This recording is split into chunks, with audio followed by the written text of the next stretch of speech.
Bom dia, meus irmãos. Nós vamos continuar naquela maravilhosa epístola, a epístola de Gálatas, epístola que Paulo escreveu aos Gálatas. Então, eu queria te convidar a abrir comigo no capítulo 4, nos versos, a partir do verso 21. Sim, eu não esqueci da outra parte, só que ela será vinculada a essa parte final. Gálatas, capítulo 4, verso 21. Antes disso, eu queria agradecer de todo o coração aos ministros de louvor por terem pregado aqui nessa manhã e por terem ministrado tanto ao meu coração e eu tenho certeza ao coração da igreja.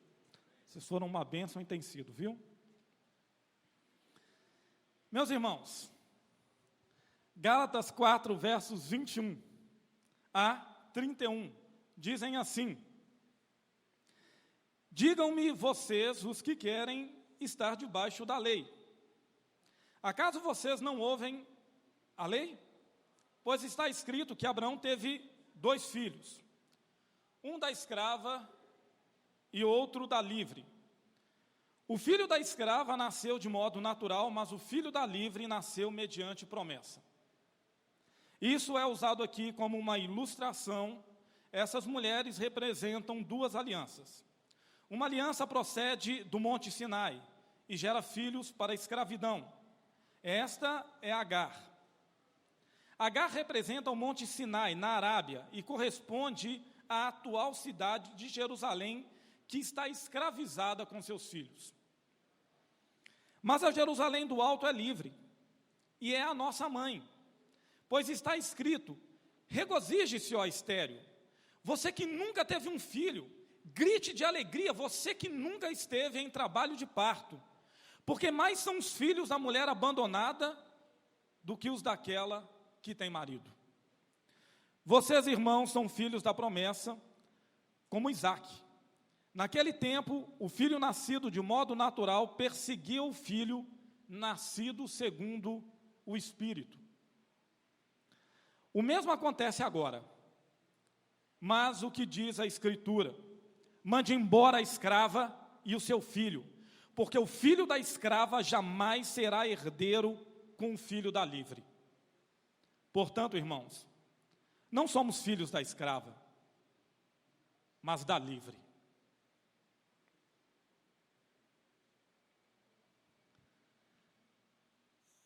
Esse texto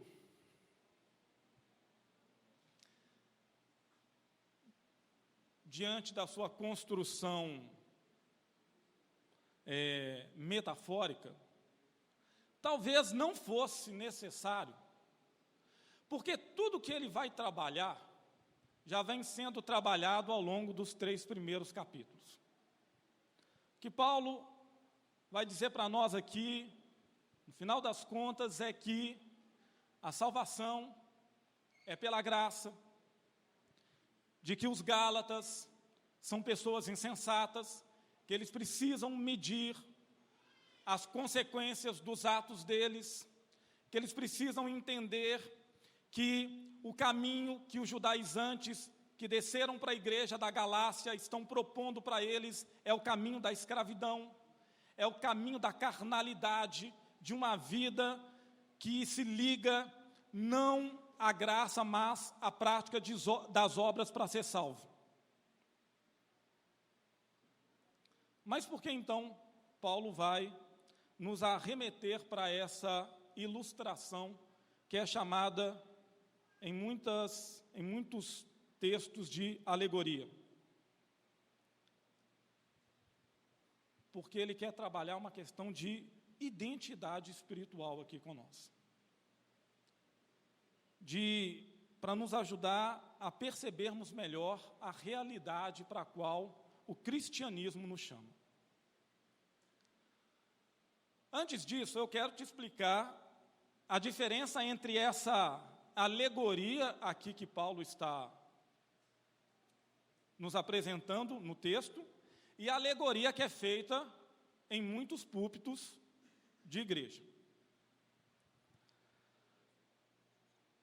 João Calvino, um dos maiores pais reformadores, dizia o seguinte: a alegoria é artimanha de Satanás.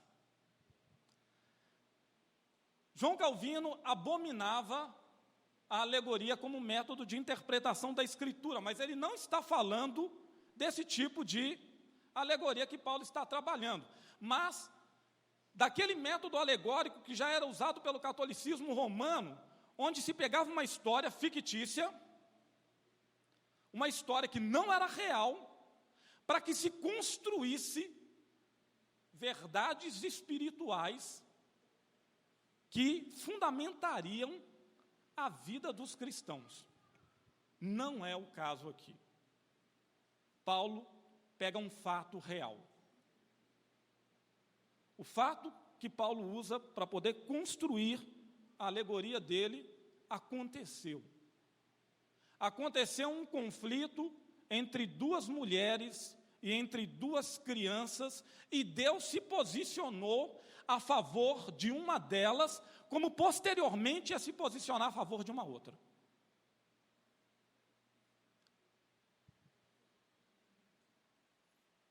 Tendo dito isso,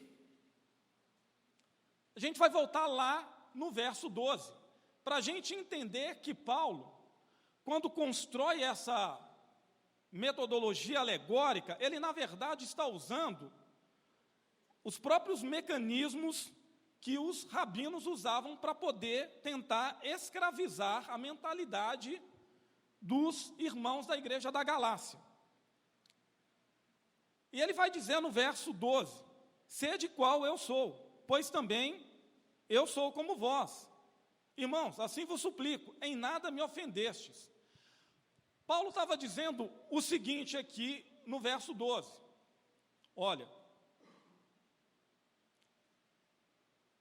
eu sei do que os judeus estão falando, do que os judaizantes estão falando, do que esses que defendem um cristianismo messiânico estão falando, porque eu já fui um fariseu dos mais hipócritas, confiava na minha identidade, confiava na minha carne, confiava naquilo que eu podia fazer, eu confiava na minha justiça. Eu sei muito bem o que o Paulo está dizendo aqui, porque uma vertente da minha família é da tribo de Moabe, que se tornou Menezes em Portugal e foi perseguida pela Santa Inquisição nesse país. É o cume do orgulho para um judeu passar por tantos sofrimentos por causa da sua fé, mas, sobretudo, se colocar como aquele ser que é o dono da verdade, quando isso não é verdadeiro. E Paulo está dizendo justamente isso: olha, eu era um homem que confiava na minha justiça, eu era um homem que acreditava que eu era o melhor entre os melhores do meu povo, mas eu fui desconstruído por Jesus, eu fui alcançado pela graça. E quando Paulo fala que ele foi alcançado pela graça, e ele está dizendo para os irmãos, sejam como eu sou, porque ele renunciou a tudo que ele era, para abraçar essa desconstrução que Jesus fez com a identidade dele para construir um novo homem, um novo Paulo, para mudar a própria identidade dele de Saulo para Paulo, né? Antes um homem amante da justiça própria, agora um homem amante da justiça que existe em Cristo Jesus. Paulo está dizendo, é de dar medo o que esses irmãos da Judéia, esses irmãos de Jerusalém, esses irmãos judeus estão tentando fazer com vocês. Eles estão tentando fazer com que vocês regridam. O tema da história aqui é a justificação pela fé. É como que nós recebemos a justiça. Como que nós finalmente nos tornamos justos. E como eu disse para vocês, a história, no cerne dela, em relação à justificação pela fé, não acrescenta muito. Mas ela nos ajuda a perceber que nós não podemos parar na justificação pela fé. Outro dia, eu ouvi com muita tristeza a história de uma filha dizendo para a mãe que ela era justificada pela fé e que nenhum mal ia acontecer com ela e que maiores consequências ela não teria quando se encontraria com Jesus, apesar da vida horrível e desregrada que ela estava vivendo, porque ela já era salva. Então ela podia viver do jeito que ela quisesse. É por isso que essa história aqui é tão importante. Essa história é importante para mostrar para a gente que a justificação pela fé é algo que só Deus pode fazer por nós. Mas existe toda uma vida que é transformada e que vai sendo construída depois disso. E aí nós lembramos de João Batista nos dizendo, é pelo fruto que você conhece a árvore. Quem é justificado pela fé, e não por uma fé que ele acha que é fé, ele nunca vai discursar dessa maneira. Eu posso viver uma vida desregrada, uma vida afastada de Deus e dos irmãos, e ainda assim eu estou garantido.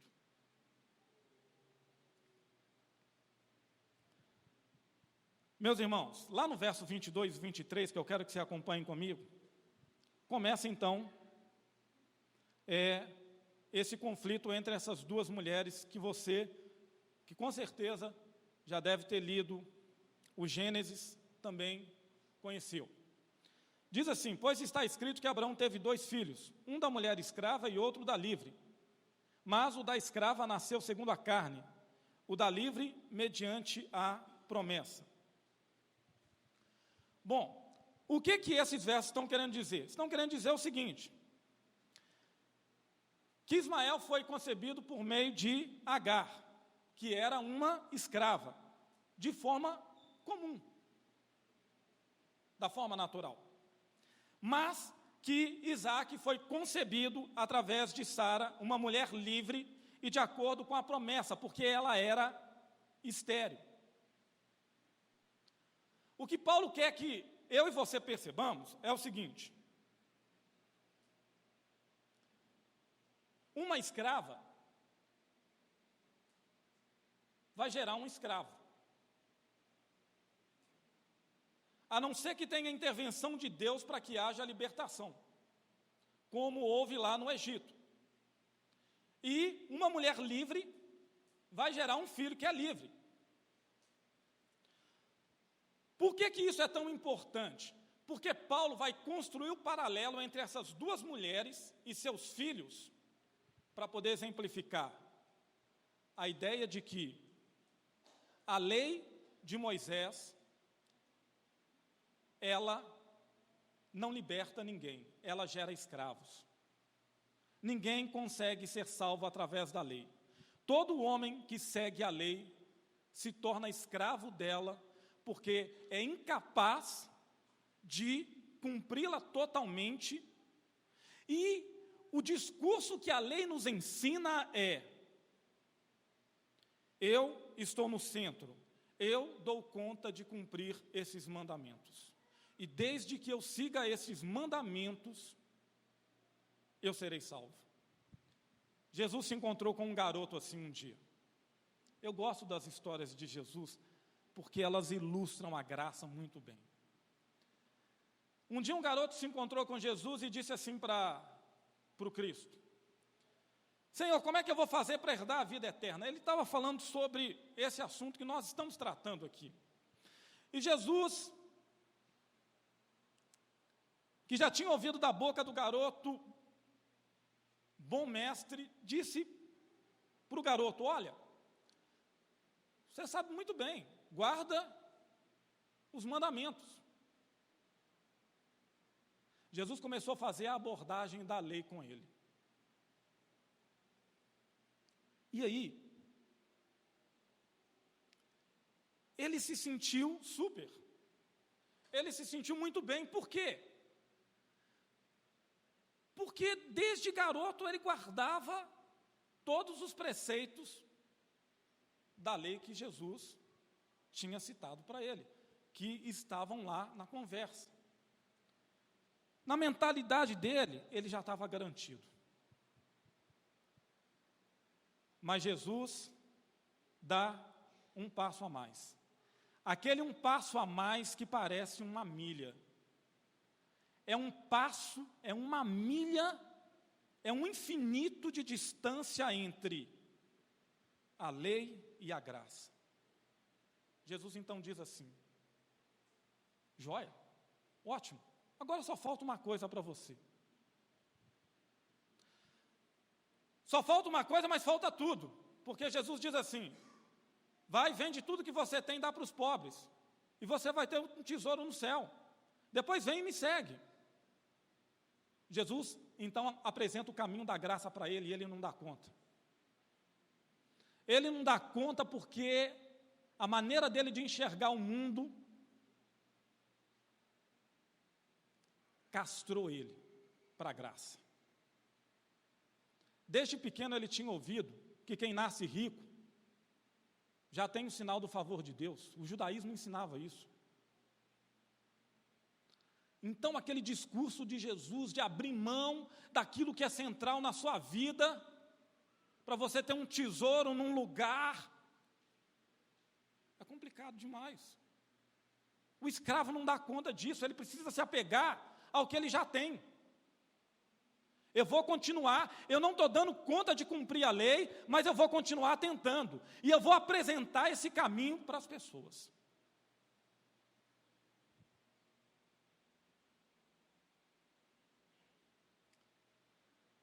Mas Isaac não era só o filho de uma mulher livre. Ele era o filho de uma mulher livre que era estéril e que teve que contar com o poder divino para que ele nascesse. Ele era filho de uma promessa. Ele é filho da graça. Ele é filho do não merecimento. Olha, é improvável. O cristianismo é a fé do improvável, e era improvável que essa mulher pudesse ter filhos. E mais ainda, que desse garoto uma multidão, que era filho da promessa, pudesse surgir também. O que Abraão e Sara receberam através de Isaac não tem nada a ver com a carne.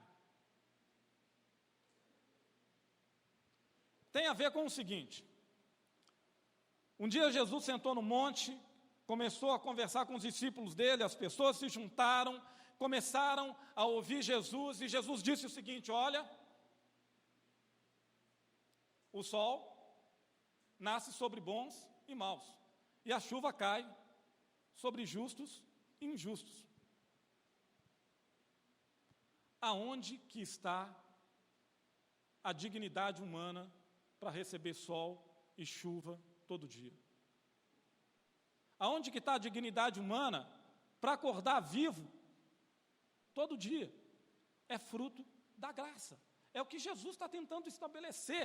E é o que é estabelecido aqui nesse confronto de Paulo entre a escrava e seu filho escravo, e entre a livre e seu filho livre. E aqui acontece uma coisa fantástica. Eu sempre falo com algumas mulheres que eu conheço, que uma das datas mais frustrantes para mim na igreja é o Dia das Mulheres. Porque tanto os homens quanto as mulheres que sobem nos púlpitos, nesse dia, para supostamente homenagear as mulheres, conseguem continuar submetendo as mulheres a uma cultura extremamente patriarcal. Eles não conseguem, nas suas pregações, falarem das mulheres pelas mulheres em Cristo Jesus. E aqui esse texto trabalha isso. Porque Ismael e Isaac são filhos do mesmo pai. São filhos de Abraão. O que é importante aqui não é o pai. Essa ilustração determina que o que é importante aqui é, a primeira pergunta importante é, quem é a sua mãe? Quem é a sua mãe? A sua mãe é Agar? Ou a sua mãe é Sara? Porque se sua mãe, e os judeus entendem muito bem isso, porque você não é judeu por parte de pai. Você é judeu por parte de mãe. Se você saiu, se o homem não for judeu e a mulher for judia, não tem problema nenhum, o filho vai ser judeu. Mas, se acontecer o inverso, nada de ser judeu. E os judeus conseguiam entender isso muito bem. A pergunta é essa então, quem é sua mãe? Sua mãe é Agar, a escrava, a que baseia as ações na lei, a que busca justiça própria, que reivindica direito de herança baseada na carne, na justiça própria? Ou sua mãe é Sara? Uma mulher que, como qualquer ser humano, passou pelas suas crises. Ela tinha 90 anos quando o menino nasceu. É normal que um ser humano duvide. É normal que um ser humano já comece a perder a esperança de ter um filho aos 90 anos. Ainda mais sendo estéril e agora com o ventre amortecido. Mas, se Sara for sua mãe, você é filho da graça. Você é filho da promessa. Muçulmanos e judeus também podem reivindicar ser filhos de Abraão.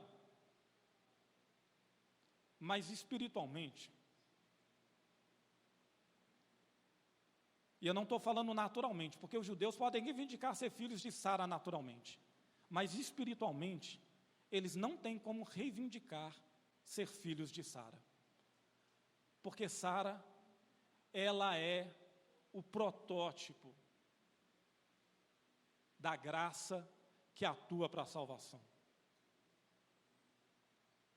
Ela é a declaração de que você não precisa se esforçar mais. Você não tem que fazer nada para ser amado por Deus. É disso que essa pergunta trata. Quem é sua mãe? E eu amo esse texto, porque esse texto valoriza a história dos homens e mulheres de Deus a partir de uma mulher, Sara. Como posteriormente também com a nora dela, Deus vai falar primeiro para a nora dela que Jacó era o filho primogênito no coração de Deus. Isaac só vai entender isso muito tempo depois. A Sagrada Escritura diz que Deus falou primeiro com Rebeca e não com Isaac. Então essas matriarcas são extremamente fortes e poderosas em Deus para receberem as promessas da graça. E uma das coisas que eu gosto também é que essas mulheres são comparadas com dois montes aqui. Tem o Monte Sinai, né, que corresponde a Jerusalém terrena, e também tem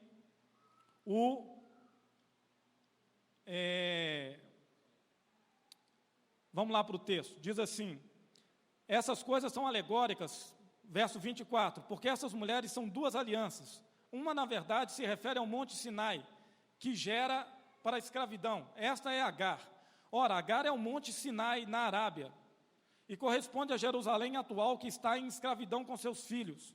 Mas a Jerusalém de cima é livre, a qual é nossa mãe. É recorrente na história do cristianismo sempre fazer essas comparações entre duas cidades. Aqui, a Jerusalém de baixo, terrena e escrava, na época de Paulo, o Império Romano domina essa Jerusalém. É comparada com a Jerusalém celestial, que nenhum homem pode dominar, porque é o reino de Deus e é o reino onde os cristãos e os filhos de Deus vão viver. Santo Agostinho, mais de 400 anos depois desse texto, vai fazer o mesmo trabalho. Esse Império Romano que dominava essa cidade, que dominava quase o mundo todo conhecido,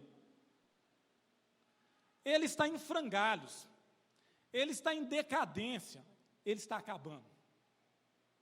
As pessoas estão desesperadas, as pessoas estão com medo, as pessoas naquele império não sabem mais o que vai acontecer. Então Agostinho escreve uma obra magistral chamada A Cidade de Deus. E nessa obra, A Cidade de Deus, Santo Agostinho diz o seguinte: existem dois amores que construíram duas cidades diferentes. O amor do eu, até o ódio a Deus, construiu a cidade dos homens. É a lei. A lei te faz se sentir melhor que o próprio Deus. A lei te faz se sentir capaz de dar conta independente de Deus. Mas Agostinho diz que existia uma outra cidade, onde terremoto, tragédia, morte, doença, angústia, nada de ruim podia alcançar. Era a Jerusalém celestial, que foi construída pelo desprezo do eu, até o amor mais alto por Deus. É a submissão à graça. Essas comparações sempre foram recorrentes na história da igreja, porque os cristãos sempre passaram por momentos de crise como esse. Eles sempre passaram por momentos em que o fundamento central do cristianismo, a salvação pela graça, foi questionado.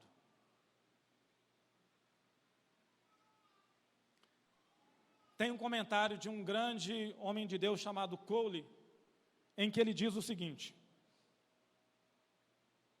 a razão pela qual todos os sistemas religiosos naturais estão destinados a conflitar com o cristianismo, o sistema sobrenatural,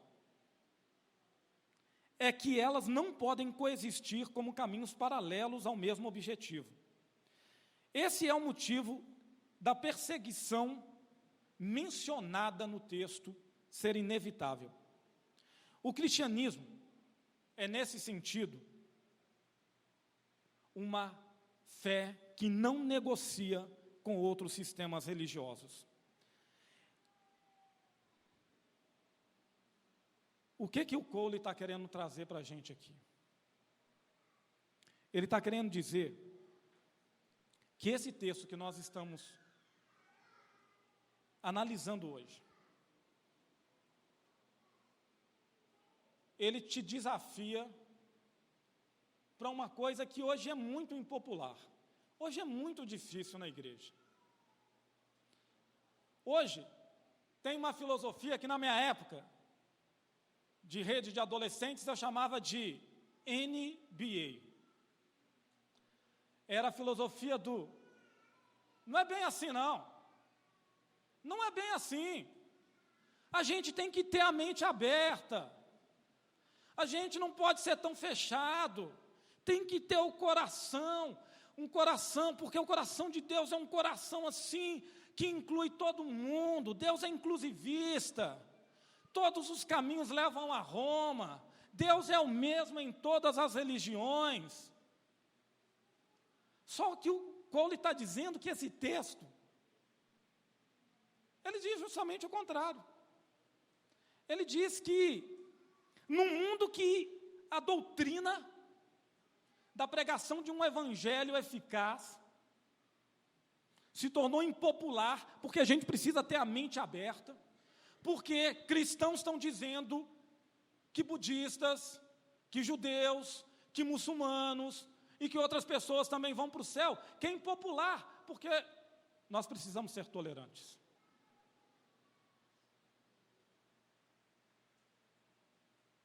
Amar as pessoas não tem nada a ver com eu ter que ceder às mentiras dentro das quais elas vivem. Isso se chama cosmovisão. O que o Cole está dizendo aqui,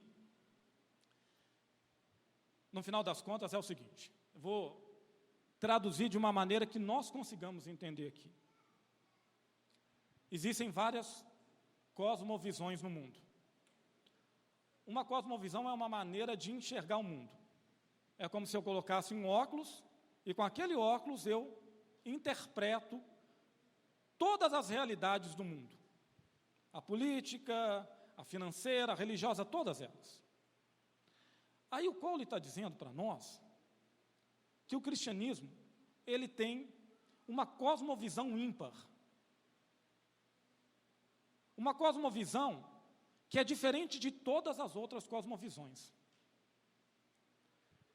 Que a cosmovisão do cristianismo, ela, no seu fundamento central, ela não tem paralelos em nenhum outro lugar.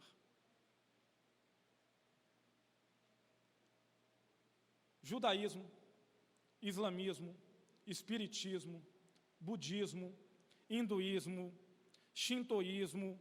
Eu podia ficar aqui até amanhã citando religião. Todos eles têm como fundamento central a justificação pelas obras. Todos eles. Em todos eles, o homem está no centro. O homem é que vai se salvar. O homem é que dá conta.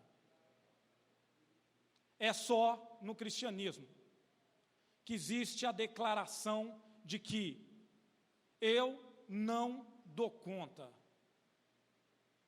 Eu preciso de Deus, sem Deus não tem como. Eu preciso ser salvo pela graça. E aí? O Cole, então, está dizendo para nós que o cristianismo, ele trabalha com artigo definido. Eu odiava a gramática na escola. Eu sempre fui muito bom para escrever texto, mas gramática era uma coisa horrorosa. Mas pelo menos artigo eu sempre entendi muito bem. Então tem artigo definido e artigo indefinido. As professoras de português presentes aqui não se sintam ofendidas, isso era um problema meu mesmo, tá? Então tinha artigo definido e indefinido, né? Então, artigo indefinido é uma, ok? E artigo definido é o, a. Olha só. Jesus disse assim, ó, foi Jesus, não fui eu não foi o Paulo não. Eu Sou o caminho, a verdade e a vida. Ninguém vem ao Pai senão por mim. Ninguém vem ao Pai, Igreja da Galácia, através do judaísmo. Ninguém vem ao Pai através do cristianismo messiânico. Ninguém vem ao Pai através do budismo, do zen budismo, do islamismo. Não. O cristianismo é uma religião que não negocia. A gente gostaria que o cristianismo fosse uma religião que negocia. Mas é no fato dele não negociar que está a nossa esperança. É no fato dele se impor como a verdade, é que ele pode ensinar o caminho de um amor verdadeiro. É profundamente triste quando nós lemos textos assim e ainda encontramos irmãos que acreditam fielmente que nós vamos encontrar com pessoas que não são cristãs no céu, com pessoas que não foram salvas por Jesus Cristo. Sabe por quê, querido?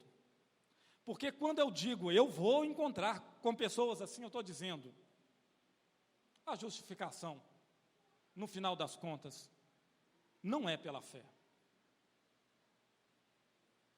Porque a fé dessas pessoas é nelas, é no que elas podem oferecer para o Deus delas. Um dos maiores pensadores de todos os tempos e um dos maiores inimigos do cristianismo, um filósofo alemão chamado Friedrich Nietzsche, ele entendeu isso tão bem, que uma das missões de vida dele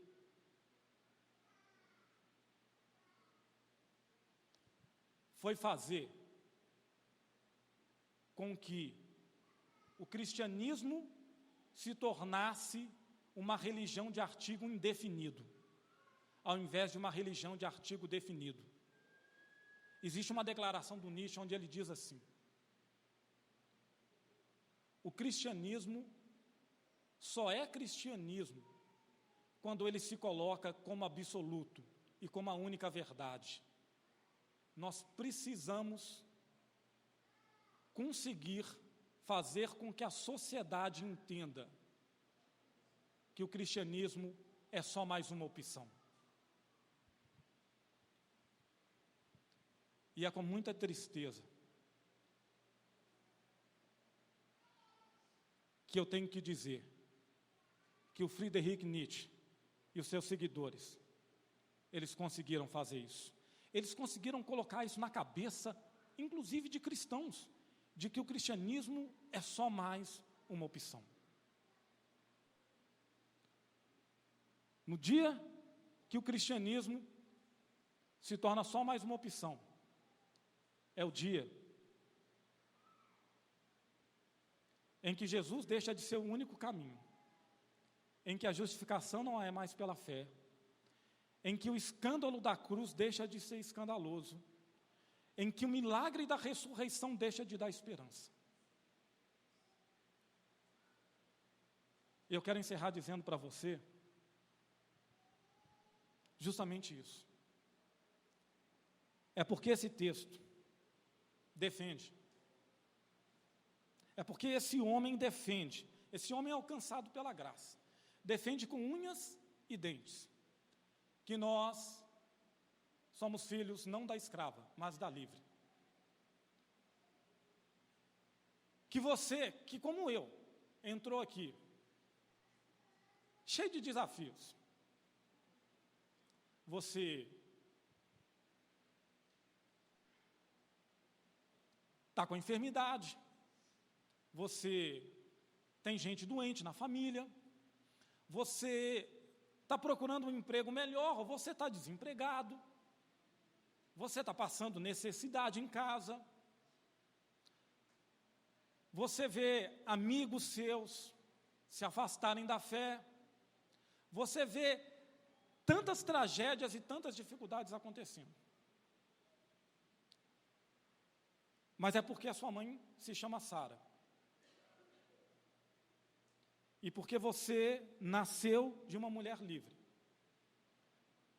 Porque você é filho da graça. Que você pode ter esperança. Porque a justificação pela fé é só pela fé. Porque o escândalo da cruz é profundamente escandaloso.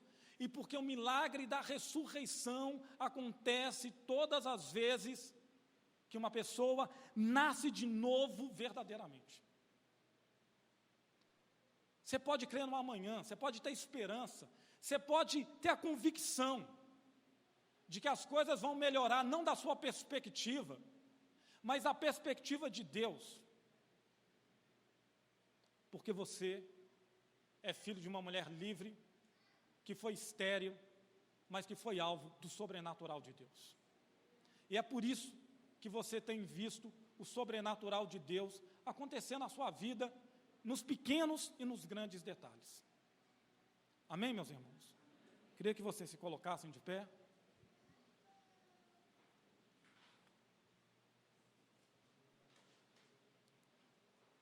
Senhor, nessa manhã, eu quero te agradecer, porque nós somos filhos de uma mulher livre, porque nós somos filhos da graça, porque nós não precisamos fazer coisas para ser amados pelo Senhor e nem para recebermos a tua justiça. E eu queria te agradecer nessa manhã porque nós podemos ter esperança, nós podemos ter fé e nós podemos ter amor, porque o Senhor é único, porque o Senhor é o caminho, porque o Senhor é a verdade, porque o Senhor é a vida. Nós somos ligados ao Pai através do Senhor Jesus. Nós te agradecemos por isso. Nós te agradecemos porque no meio da dor, no meio do medo, do desespero em que o nosso coração muitas vezes se encontra, a luz da sua esperança brilha. Senhor, nós te agradecemos porque cada pregação que os ministros de louvor proferiram nesta manhã, ela é verdadeira porque o Senhor é o centro, porque o Senhor é o tudo, porque o Senhor é o único, porque o Senhor é verdadeiro, porque o Senhor é fiel, mesmo quando nós somos infiéis. Eu quero te agradecer, Senhor, nessa manhã, porque mesmo tão diferentes, tendo opiniões diferentes, formações diferentes, nós temos uma coisa muito maior que nos une. Nós somos filhos do Senhor, nós somos ligados através de Jesus a Ti, Pai. E eu te agradeço, Senhor, por nós sermos irmãos, por nós sermos altar do Senhor juntos, por nós sermos família do Senhor. Muito obrigado, Senhor. Eu peço que o Senhor acolha, Senhor, as orações dos meus irmãos, que o Senhor abrace a angústia, o medo, o sofrimento, as perdas e a necessidade de conquista de cada um. E eu sei que o Senhor fará isso, porque o Senhor é o Deus que sempre foi fiel. Por isso eu abençoo cada um dos meus irmãos, com o amor do Pai, com a graça do Filho e com as doces consolações do Espírito Santo, para que eles tenham, Senhor, guardado no coração deles, de uma maneira inequívoca, que o Senhor é fiel. Em nome de Jesus. Amém. Deus abençoe, meus irmãos. E aí, pessoal, eu sou o Luiz Felipe Pipe e quero convidar você a participar da Lagoinha Mineirão. Nós temos 3 cultos e um encontro. Todas as quintas-feiras nós temos o culto Cristo Vivo, às 20 horas, com o pastor Vinícius do Lago. Aos domingos nós temos 2 cultos, o Clube da Bíblia às 10 da manhã e às 7 da noite nós temos o Live Mineirão, onde você vai estar sempre cultuando a Deus e sendo ensinado a palavra de Deus. E além de tudo isso, nós temos um ministério infantil tremendo, para que os seus filhos possam ser educados desde criança na palavra. E não só isso, nós temos o conforto de dar a todos vocês, a todos aqueles que participam dessa igreja, o conforto de termos um estacionamento próprio na orla da lagoa. Lagoinha Mineirão é uma igreja, onde nós temos todo o intuito de levar você a um relacionamento público crescente com Jesus Cristo. Sejam bem-vindos.